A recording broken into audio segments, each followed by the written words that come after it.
Bismillahirrahmanirrahim. Assalamualaikum warahmatullahi wabarakatuh. Alhamdulillah wa syukrulillah wa la haula wa la quwata illa billah.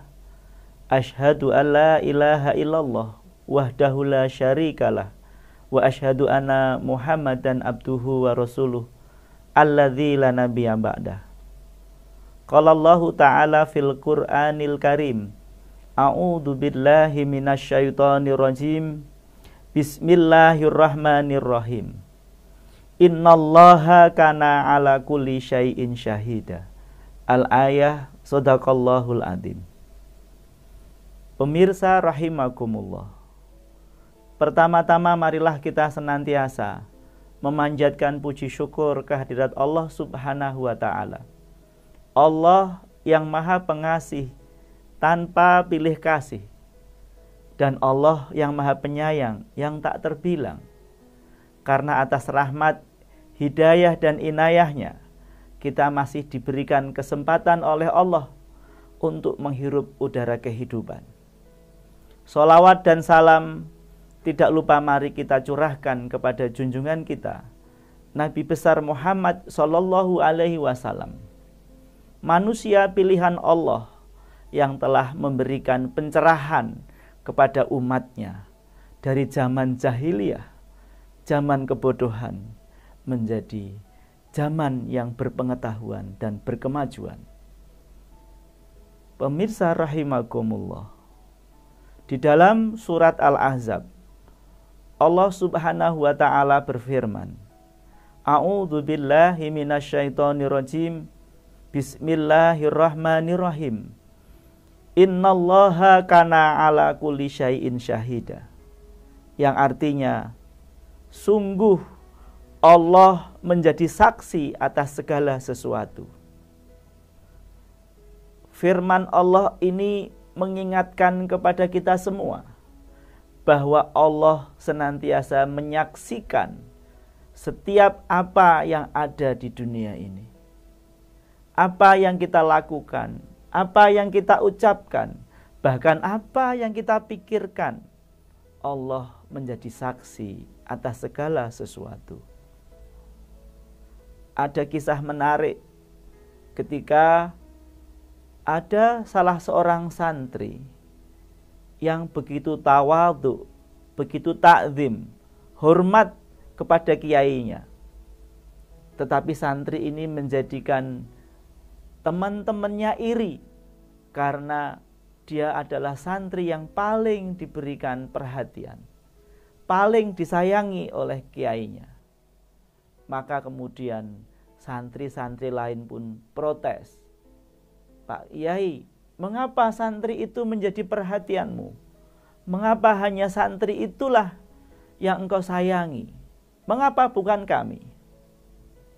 Maka Pak Kiai dengan bijak menjawab, begini saja, kita akan lihat mengapa santri itu begitu saya sayangi. Besok pagi kalian berkumpul di halaman depan pondok. Pemirsa rahimakumullah, betul saja Pak Yai ini menyiapkan beberapa bilah pisau, kemudian beberapa ekor ayam. Pak Kiai memerintahkan kepada seluruh santrinya, silahkan ambil masing-masing 1 ekor dan 1 bilah pisau. Kemudian kalian sembelih ayam ini di mana tidak ada yang menyaksikan atas penyembelihanmu itu. Maka kemudian para santri pun berebut mengambil masing-masing 1 ekor ayam dan sebilah pisau. Ada yang berlari, bersembunyi di bawah semak-semak, belukar di dalamnya, kemudian dia melakukan penyembelihan. Ada yang masuk di sebuah lorong sunyi yang diyakini tidak ada orang yang menyaksikan, kemudian disitulah ayam itu disembelih. Ada juga yang kemudian berlari masuk dalam rumah tua yang sudah lama tidak digunakan, di situ dia disembelih. Tapi anehnya, santri yang begitu tawadhu, begitu takzim, dan begitu dicintai oleh kiai ini, Dia kebingungan. Dimanapun dia akan menyembelih, diurungkan niatnya. Sehingga pada masanya Pak Kiai minta untuk semua santri berkumpul. Hanya dialah yang tidak melakukan penyembelihan. Maka kemudian Pak Yai bertanya, "Mengapa engkau tidak melakukan penyembelihan?" Santri ini kemudian menjawab, "Mohon maaf Pak Kiai, ketika saya akan melaksanakan penyembelihan, saya selalu diawasi oleh Allah, sehingga saya tidak mampu menyembelih. Karena tadi janjinya adalah tidak ada yang bisa menyaksikan penyembelihan itu. Ternyata saya merasa diawasi oleh Allah." Dengan jawaban itu, maka santri lain baru menyadari betapa santri itu dia begitu takdim, begitu hormat dengan kiai, dan dia begitu dekat dengan pengawasan Allah. Pemirsa rahimakumullah, dari kisah itu dapat kita ambil ibrah bahwa sesungguhnya ketika seseorang sudah melekat dalam dirinya sifat muraqabah, sifat yang begitu dekat dengan Allah, maka dimanapun dia berada, dia merasa diawasi oleh Allah. Apapun yang dia lakukan, pastilah Allah melihat.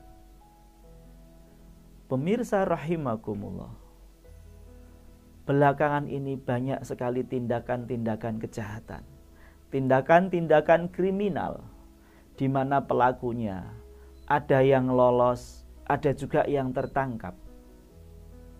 Apakah mereka yang lolos itu tidak dalam pengawasan Allah? Salah. Mereka yang lolos tetap dalam pengawasan Allah. Dan kalaupun dia lolos di dunia, di akhirat dia tidak akan lolos. Bahkan hukumannya lebih berat. Ketika ada perilaku koruptif, dia mengkorupsi uang rakyat, maka dia sebenarnya merasa tidak diawasi oleh siapapun karena tidak ada yang melihat. Tetapi esensinya dia diawasi oleh Allah. Saya boleh katakan, ketika orang melakukan tindak kejahatan apapun itu, pada saat dia melakukan tindak kejahatan, dia merasa tidak diawasi oleh Allah, maka pada saat itu dia telah meniadakan Allah, menafikkan Allah. Ketika seseorang menafikkan Allah, maknanya dia telah syirik, menganggap Allah tidak ada. Na'udzubillah min dzalik. Sehingga semua perbuatan apapun, semua kejahatan apapun, Allah menyaksikan, Allah sebagai saksi. Maka mestinya dia menyadari perbuatannya itu.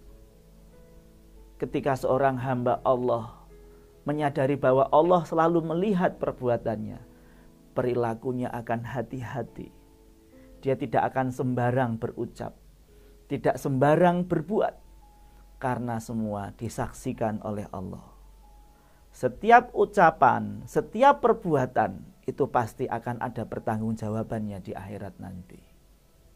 Pemirsa rahimakumullah, kiranya menjadi penting bahwa kita merasa diawasi oleh Allah. Karena dengan kita diawasi oleh Allah, perbuatan kita, perkataan kita terkendali.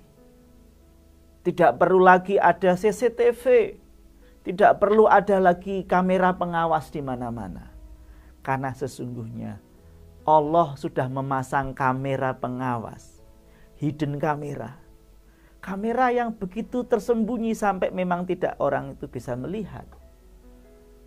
Yakinlah bahwa kamera Allah itu lebih tajam penglihatannya. Dan kelak kamera Allah ini akan diputar pada masa pertanggungjawaban di akhirat nanti. Setiap perbuatan kita di dunia, setiap ucapan kita di dunia, itu terekam oleh Allah. Tidak ada yang terlewati. Pemirsa rahimakumullah, pada kesempatan yang baik ini marilah kita bermuhasabah. Sudah sejauh mana kita melakukan perbuatan-perbuatan yang merasa tidak diawasi oleh Allah. Toh kalaupun kita sudah merasa melakukan itu, segeralah kita bertobat kepada Allah. Selagi Allah masih membuka pintu taubatnya kepada hamba-hambanya ketika dia masih hidup di dunia. Jangan sampai kita terlambat karena kita tidak tahu sampai kapan Allah memberi kesempatan kepada kita untuk memperbaiki diri, untuk membenahi diri. Ya, kalau kita sempat membenahi, kalau kita tidak sempat membenahi dan ternyata Allah memanggil kita, apa yang terjadi? Ibarat kita ada kegiatan tasyakuran, kita memerlukan banyak piring dan gelas, maka kita pinjam kepada tetangga. Setelah piring gelas itu kita gunakan untuk makan dan minum, piring dalam keadaan kotor, belum sempat kita cuci, ternyata tetangga minta untuk segera dikembalikan. Dikembalikan dalam kondisi kotor. Apakah tetangga kita tidak marah? Tentu akan marah, akan murka. Demikian juga manusia. Ketika belum sempat kita berbenah, berbersih diri, maka Allah memanggilnya. Allah akan murka. Masih melekat di dalam diri kita kotoran-kotoran, noda-noda dosa. Tentu Allah akan kemudian membersihkannya, dimasukkan ke dalam api neraka agar dosa-dosanya hilang sebelum dimasukkan ke dalam surga. Na'udzubillah min dzalik. Pemirsa rahimakumullah, selama Allah masih memberikan kesempatan untuk kita hidup di dunia, pergunakanlah dengan sebaik-baiknya untuk merasa dekat dengan Allah, muraqabah, berdekat diri kepada Allah sedemikian rupa sehingga kita takut untuk melakukan perbuatan-perbuatan apapun yang terlarang. Demikian yang bisa kami sampaikan. Kurang lebihnya mohon maaf. Nun wal qalami wa ma yasdurun. Wassalamualaikum warahmatullahi wabarakatuh.